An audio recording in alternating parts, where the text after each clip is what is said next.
बोलिए आदिनाथ भगवान की जय। परम पूज्य ग्रंथ करतार आचार्य श्री कुंद कुंद देव स्वामी की जय। परम पूज्य तपस्वी सम्राट आचार्य गुरुदेव 108 सन्मत सागर जी गुरु महाराज की जय। परम पूज्य परंपराचार्य श्री 108 से सौभाग्य सागर जी गुरु महाराज की जय। अहिंसामयी विश्व धर्म की जय।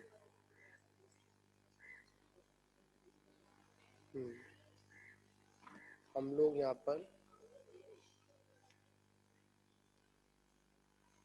शरण कौन है संसार में, इस विषय पर हम सभी लोग चर्चा कर रहे थे। तो इसमें अरहंत सिद्ध आचार्य उपाध्याय और साधु, इनको शरणभूत बताया, क्योंकि ये आत्मा में लीन रहने का अभ्यास करते हैं। इसका अभ्यास करते हैं। आत्मा में जो अनंत हैं, जो सिद्ध हैं, वो तो आत्मा में लीन हो चुके हैं, और जो हमारे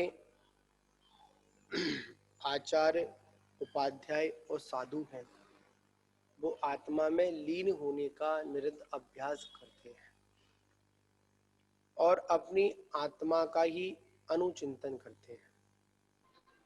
क्या करते हैं? अपनी आत्मा का ही अनुचिंतन करते हैं। नमस्ते महाराज जी, आवाज नहीं आ रही है? आवाज नहीं आ रही? अब आ रही है आवाज? आ रही है, अभी आ रही है। तो आत्मानुचिंतन करने वाला ही जीव शरणभूत है। कहा जाता है जिसका जो व्यापार होता है,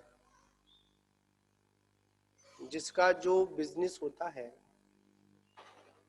या जिसने जिस प्रकार की शिक्षा प्राप्त की है, या जिसकी जिस प्रकार से संगति है, वह उसी संगति के अनुसार हमको क्या देता है? प्रेरणा देता है, शिक्षा प्रदान करता है। क्योंकि डॉक्टर की दुकान पर जाओगे तो दवा ही मिलेगी। क्या?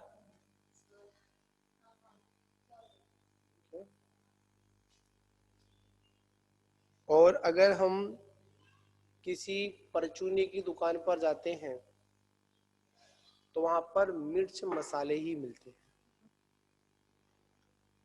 और जहां पर हम हीरे जवाहरात की दुकान पर जाते हैं तो वहां क्या मिलता है? हमको हीरे जवाहरात ही मिलते हैं। उसी प्रकार जिसके पास जो वस्तु है, जिसके पास में जो वस्तु है, उसको वही वस्तु मिलती है। क्या? जिसके पास में वस्तु है, उसको वही वस्तु प्राप्त होती है, या वहां से वही वस्तु मिलती है। और जिनके पास में जो वस्तु ही ना हो, जिनके पास में जो वस्तु ही ना हो, तो वो आपको क्या वस्तु प्रदान करा सकते हैं? कुछ भी नहीं करा सकते हैं। जिन्होंने आत्मा की शरण ली है, वही आत्मा के विषय में बता सकते हैं, या वहां तक पहुंचाने का मार्ग दर्शा सकते हैं। और जो उस मार्ग पर चले ही नहीं है, तो वो हमको आत्म तत्व की बात नहीं करा सकते। जो आत्मचिंतन का विषय है, आत्मदर्शन का विषय है, उसमें पंच परमेष्टि को ही लिया। इनको लिया? पंच परमेष्टि को ही लिया। पंच परमेष्टि को लेने का मात्र एक ही कारण था, क्योंकि वह रत्नत्रय की साधना करते हैं। की साधना करते हैं? रत्नत्रय की साधना करते हैं। और जो रत्नत्रय की साधना करते हैं, वही आत्म चिंतन कर सकते हैं या आत्म दर्शन कर सकते हैं।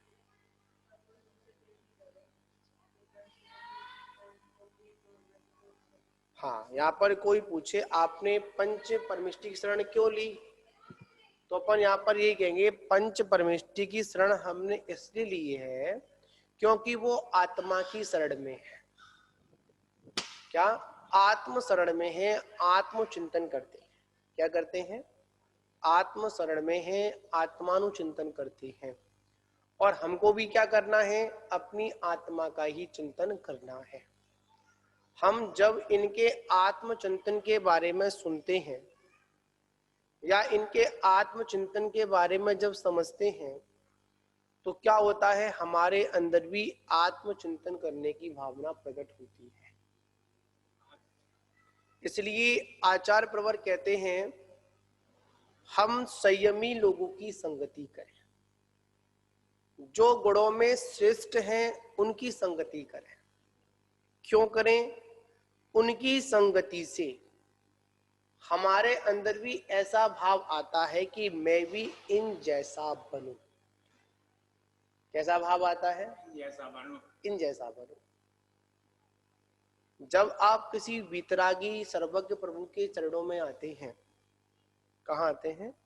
वीतरागी सर्वज्ञ प्रभु के चरणों में आते हैं तो वहां पर क्या भावना होती है?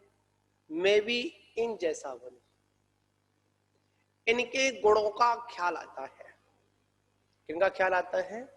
गुणों का ख्याल आता है। अब एक बात समझिए, जब हम व्यवहारता में देखा देखी जब संगति करते हैं, मंदिर आते हैं, तो मंदिर आते समय हम क्या कहते हैं?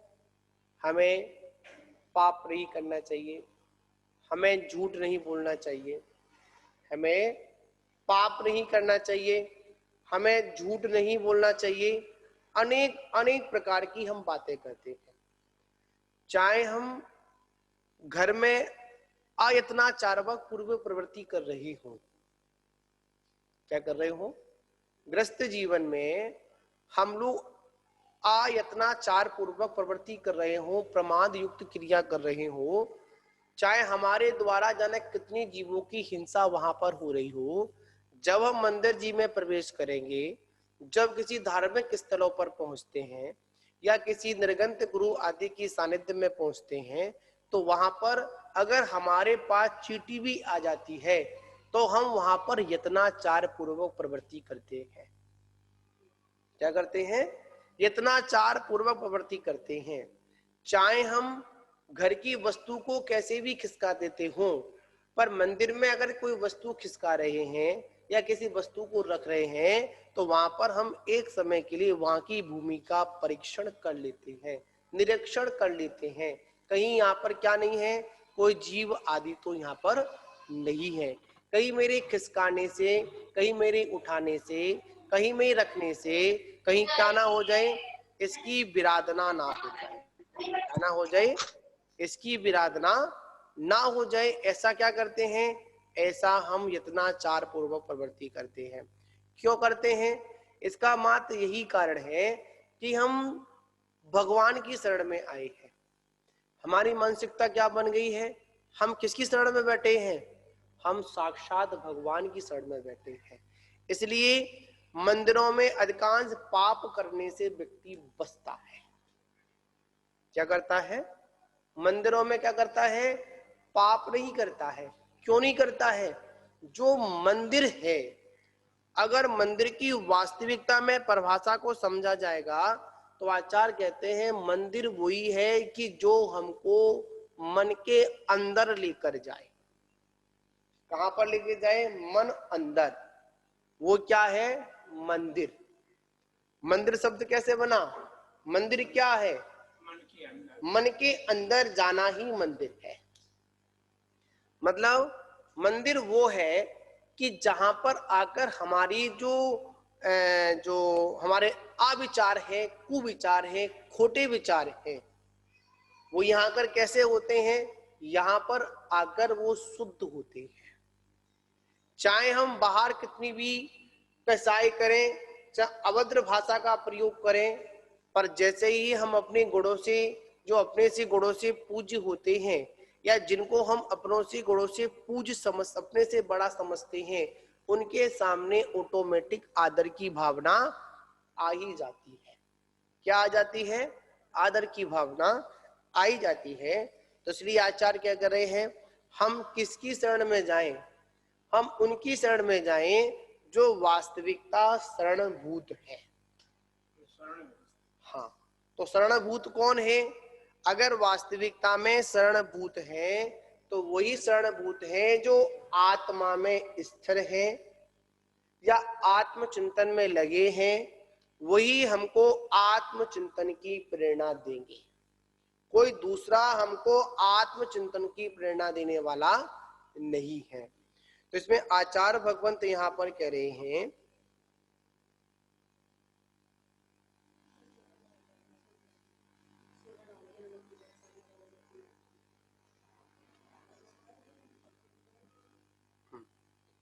इसलिए वे आत्मलीन या आत्म प्रतिष्ठित ही है। इसलिए कौन आत्मा में लीन है या आत्मा में प्रतिष्ठित है। पूर्वोक्त रीति से अरहंत, तीर्थंकर व सिद्ध ये सभी आत्मा का ही साक्षात करते हैं। कौन करते हैं? अरंत हुए और सिद्ध हुए, यही आत्मा का साक्षात्कार करते हैं। क्या करते हैं? यही आत्मा का साक्षात्कार करते हैं। अन्य कोई दूसरे, मतलब यहाँ पर अनंत परमेष्टि और सिद्ध परमेष्टि ही साक्षात्कार करते हैं। कोई दूसरा व्यक्ति साक्षात्कार करने में सामर्थ्य नहीं रखता है। ठीक है ना। अब यहाँ पर कह रहे हैं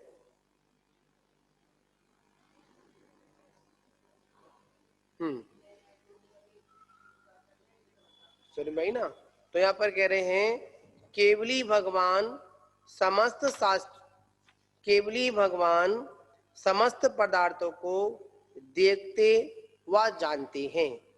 यह व्यवहार से कथन है। किससे कथन है? केवली भगवान सभी को जानते हैं, सभी पदार्थों को जानते हैं, सभी पदार्थों को देखते हैं। ये कथन किससे है? ये कथन व्यवहार से कथन है। किससे कथन है? व्यवहार से कथन है। और निश्चय में देखा जाए तो केवली भगवान अपनी आत्मा के अलावा किसी को नहीं जानते। क्या नहीं जानते? अलावा किसी को नहीं जानते हैं। व्यवहार में, हाँ, ये सारा विषय व्यवहार का विषय है। वास्तविकता में देखा जाए तो केवली भगवान अपनी आत्मा के अलावा किसी को नहीं जानते हैं।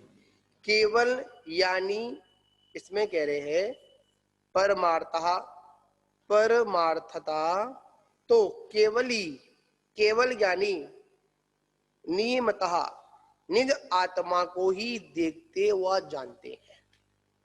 किसको जानते हैं? निज आत्मा को ही देखते हैं और जानते हैं। इसके अलावा और वो किसी को भी ना देखते हैं और ना वो जानते हैं। ऐसा नियम सार ग्रंथ में कहा है आचार्य कुंद कुंद देव स्वामी ने। है? देखिए, अगर वो आपको देखेंगे, आपको जानेंगे तो उन्हें क्या मिलेगा? कुछ नहीं मिलेगा। झंझट मिलेंगे, संक्लिष्टता मिलेगी। कहीं ना कहीं क्या होगा? संक्लिष्टता आई जाएगी। कहीं ना कहीं वो कैचिंग पावर उसमें पकड़ी लेगी उसको। तो इसलिए आचार्य ने क्या कहा कि अगर केवली भगवान किसी को जानते हैं तो किसको जानते हैं? अपनी ही आत्मा को जानते हैं और इसके अलावा किसी को भी ना जानते हैं और ना देखते हैं। व्यवहार से कथन है, बस व्यवहार से कह दिया है। यथार्थ में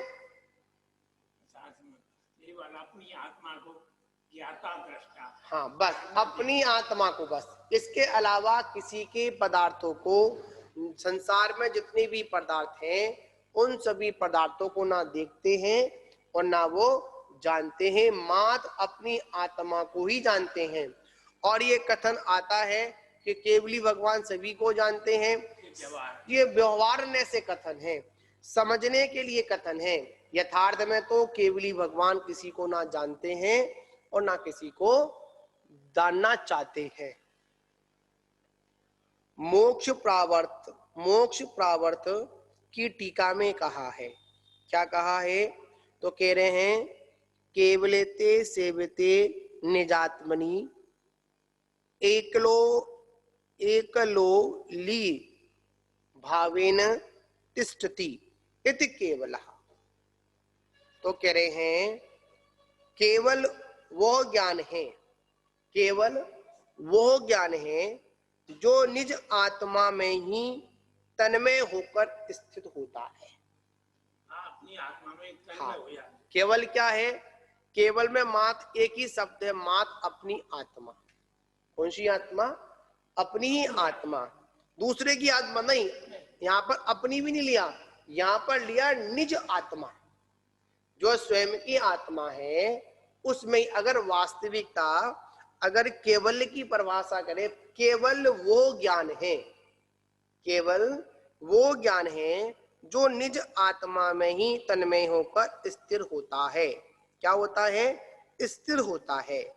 इसके बाद में आचार्य भगवंत प्रवचन सार की तत्व प्रदीपिका टीका में भी अमृत चंद जी ने कहा है, तो कहा है तत्व प्रदीपकाया चा कहा है भगवान केवलस्य आत्मना आत्मना आत्मनात्म आत्मा आत्मनात्मनि सा चेतसा केवली। तो कह रहे हैं, बता रहे इसमें, जो कह रहे हैं केवली, केवल ज्ञान। कौन सा ज्ञान? केवल ज्ञान आत्मा को आत्मा द्वारा आत्मा में विदिता है, इसलिए वो केवली है। यहाँ पर केवली की क्या परिभाषा बताई? केवली कौन है? केवली भगवान कौन है? तो यहाँ पर कह रहे हैं केवल ज्ञान आत्मा को, जो केवल ज्ञान है वो आत्मा को आत्मा के द्वारा, किसके द्वारा? आत्मा के द्वारा आत्मा में वेदता है, इसलिए वो केवल ज्ञान है। वहां पर किसी का भी सहारा नहीं है। केवल माने सिर्फ एक, मतलब सिर्फ क्या? मतलब जो है वो, मतलब क्या कह रहे हैं? केवल का मतलब क्या होता है? जो है सो है। यहाँ पर तो केवल ज्ञान आत्मा को आत्मा द्वारा आत्मा में वेदता है, इसलिए वो केवली हैं। इसलिए वो कौन है? इसलिए वो केवली हैं। इस प्रकार ये सिद्ध हुआ कि सभी परमेष्टि शुद्ध आत्मा के आराधक हैं। जितने भी परमेष्टि हैं वो किसके? शुद्ध आत्मा के आराधक हैं, या शुद्ध आत्मा में स्थित प्रतिष्ठित हैं, या वे शुद्ध आत्म स्वरूप होते हैं। वस्तुतः आत्मा में ही अंतरंग, बहिरंग, बहिरंग, अंतरंग और परमात्मा, ये तीन भेद किए गए हैं। आत्मा के कितने भेद हैं? तीन भेद हैं। अंतरंग, एक बहिरंग आत्मा, एक अंतरात्मा और एक परमात्मा। ये किसके भेद हैं? ये आत्मा के ही भेद हैं। मतलब आत्मा, ये तीन किसके हैं? आत्मा में। इसमें अनंत और सिद्ध ये परमात्मा है। कौन? जो अनंत हैं, जो सिद्ध हैं, वो कौन है? वो परमात्मा है। आचार्य उपाध्याय साधु, आचार्य उपाध्याय साधु, ये क्या है? अंतर आत्मा है। कौन सी आत्मा है? अंतर आत्मा है। इस तरह सभी परमेष्टि आत्म तत्व के ही शुद्ध, आत्म तत्व के ही शुद्धता में तारतम्य की दृष्टि से भेद है। इसलिए सभी परमेष्टि आत्मस्थ, आत्म प्रतिष्ठित हैं। मतलब जितने भी परमेष्टि हैं सब कैसे हैं? सब आत्मा में ही प्रतिष्ठित हैं, आत्मा का ही ध्यान करते हैं और किसी का ध्यान नहीं करते हैं। आचार्य कहते हैं अगर इस संसार में अगर ध्यान करने योग्य अगर कुछ है तो वो क्या है? पवन जी क्या कह रहे हैं?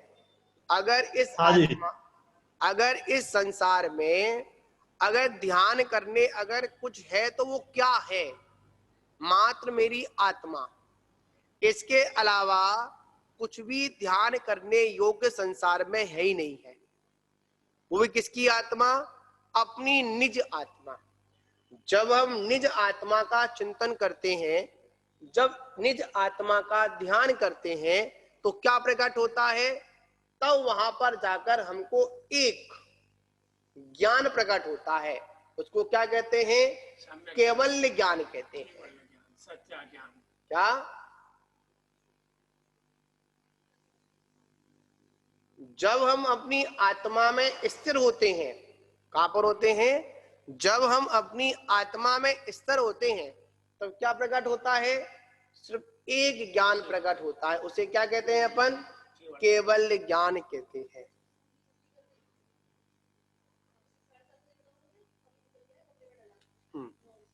क्या कहते हैं उसको? उसको अपन केवल ज्ञान कहते हैं। उसमें कह रहे हैं तस्मात् इसी कारणों से पूर्वोक्त विचारों में परिप्रेक्ष्य में यह सिद्ध होता है खलु निश्चय से आत्मा मम शरणम। आत्मा मम शरणम मतलब आत्मा ही मेरे लिए शरण है। कौन? आत्मा ही मेरे लिए शरण है, अन्य कोई नहीं। कौन शरण है? मेरी आत्मा ही मेरे लिए शरण है। इसके अलावा और कुछ भी क्या नहीं है? मेरे लिए शरण नहीं है। ये आत्मा पद से शुद्ध निर्विकार चिद रूप आत्मा का ग्रहण करना चाहिए। यहाँ पर क्या करना चाहिए? यहाँ पर आत्म पद से क्या करना चाहिए? शुद्ध निर्विकार चिद रूप आत्मा को ही ग्रहण करना चाहिए। अन्य आत्मा का क्या नहीं करना चाहिए? यहाँ पर ग्रहण नहीं करना चाहिए। तो यहाँ पर क्या कह रहे हैं? अपनी आत्मा का ही ध्यान करो। किसका ध्यान करो? अपनी आत्मा का ही ध्यान करो और किसी के ध्यान करने की आवश्यकता नहीं है। अब यहाँ पर कहा जाता है आप सामायिक में बैठे। कहाँ बैठे? आप सामायिक में बैठे तो किसका चिंतन करें? अपनी आत्मा का चिंतन करें। मेरी आत्मा कैसी है? सबसे पहले यही प्रश्न उठना चाहिए, मेरी आत्मा कैसी है? मेरी आत्मा का स्वरूप क्या है? तो आचार्य कहते हैं तुम्हारी आत्मा बिल्कुल चिदानंद में है, आनंद में है, निर्विकारी है। आत्मा में रंच मात्र भी कसाय भाव नहीं है। क्या नहीं है? आत्मा में क्या नहीं है? कसाय भाव नहीं है। आत्मा में क्या नहीं है? आत्मा में मोह अवस्था नहीं है। आत्मा आपकी ज्ञान में है, दर्शन में है, आनंद में है। ऐसा क्या करें? चिंतन करें। जब ऐसे चिंतन में जब कोई विकल्प उठे, कोई संशय पैदा हो तो क्या करें? वहां पर पंच परमेष्टि के गुणों से अपने गुणों का मिलान करें। क्या करें? पंच परमेष्टि के गुणों से क्या करें? अपना मिलान करें। अपना मिलान कैसे करें? ये इनके गुण प्रकट हो चुके हैं और मेरे गुण अभी प्रकट नहीं हुए हैं, तो मेरे को अपने गुणों को कैसे प्रकट करना है? अपने गुणों को कैसे प्रकट करना है? कैसे प्रकट करना है? जैसे आचार्य कहते हैं कि जैसे किसी का राइटिंग खराब होता है तो उसे क्या देते हैं? उसको सुलेख करने देते हैं, उसको कॉपी करने देते हैं। क्या देते हैं? जैसे हम कोई सुलेख लिखते हैं, लेख लिखते हैं तो क्या करते हैं? इसकी कॉपी करते हैं, अक्षरों को मिलान करते हैं। जैसे कॉपी चेक होती है तो क्या करते हैं? एक तो आंसर शीट होती है जो क्लियर होती है, एक तो पेपर ऐसा होता है जिसके सारे उत्तर लिखे होते हैं, और एक कॉपी कहां से आती है, एक कॉपी वहां से आती है जो भी परीक्षार्थी है, जिसने परीक्षा दी है। तो चेक कैसे की जाती है, इसमें देखते, इसमें देखते, इसमें देखते, इसमें देखते हैं। अभ्यास कैसे होता है, कभी इसमें देखते हैं इसमें क्या लिखा है, इसमें क्या है।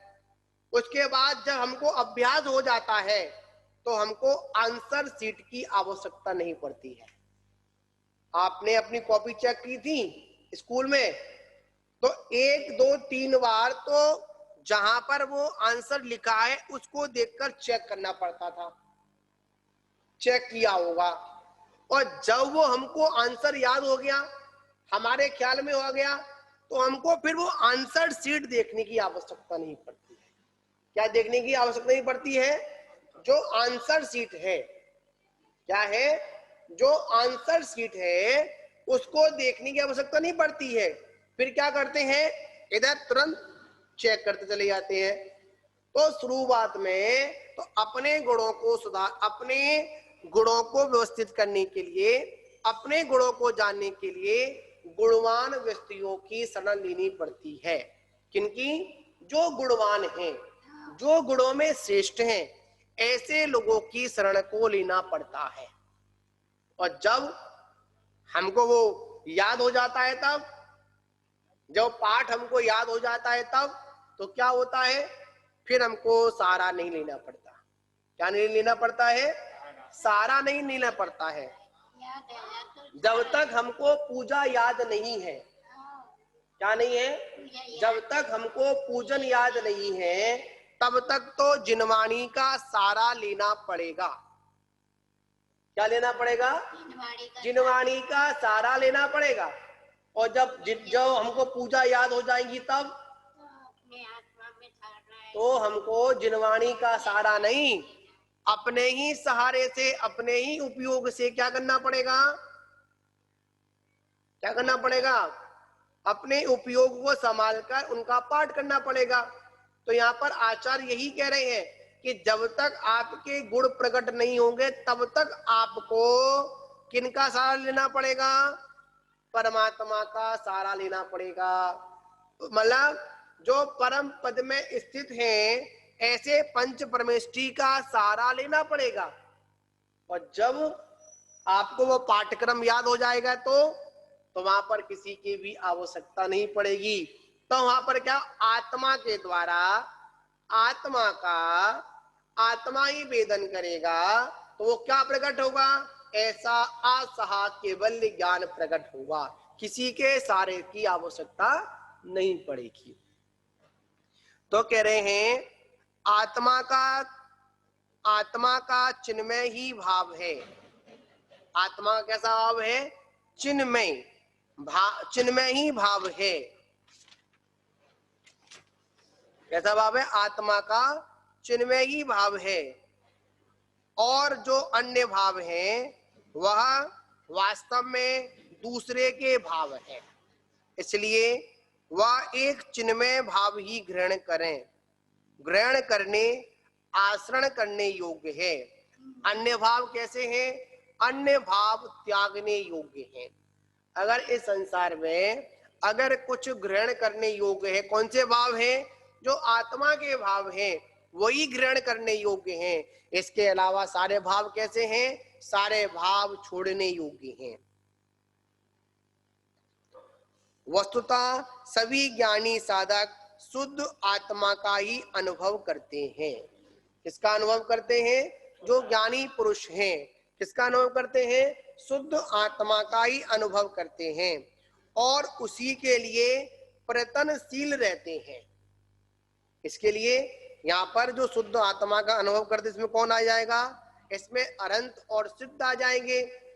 और जो प्रयत्नशील है वो कौन आ जाएंगे, आचार्य, उपाध्याय और साधु आ जाएंगे। ठीक है ना। शुद्ध आत्मानुभूति के बिना अन्य किसी प्रकार से भी सिद्धि नहीं हो पाती है। क्या नहीं हो पाती है, जब तक हम अपनी आत्मा का चिंतन नहीं करेंगे, जब तक क्या नहीं होने वाली, आत्मा की सिद्धि होने वाली नहीं है।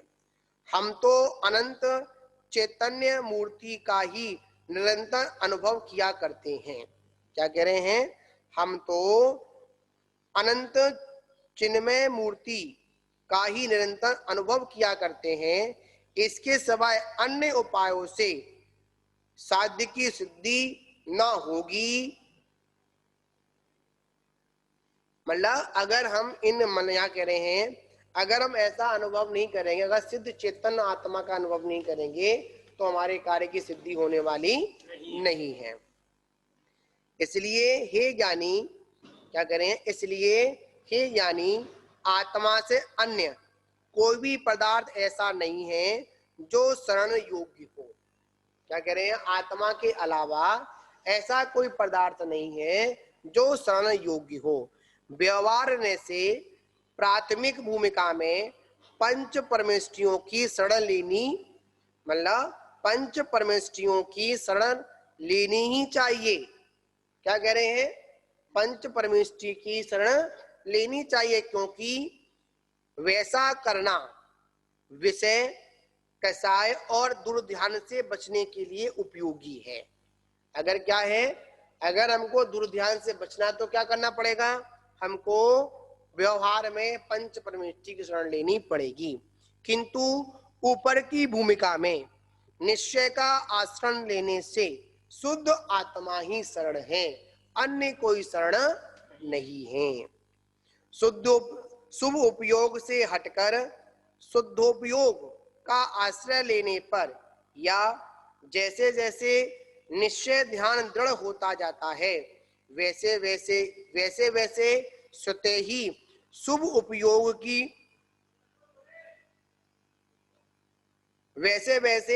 स्वतः ही शुभ उपयोग की प्रवृत्ति विलीन होती जाती है। इसलिए निज शुद्ध आत्मा की ही शरण लेना ही श्रेष्ठ है, उसके लिए ही पुरुषार्थ करना चाहिए। ये गाथा का सार है।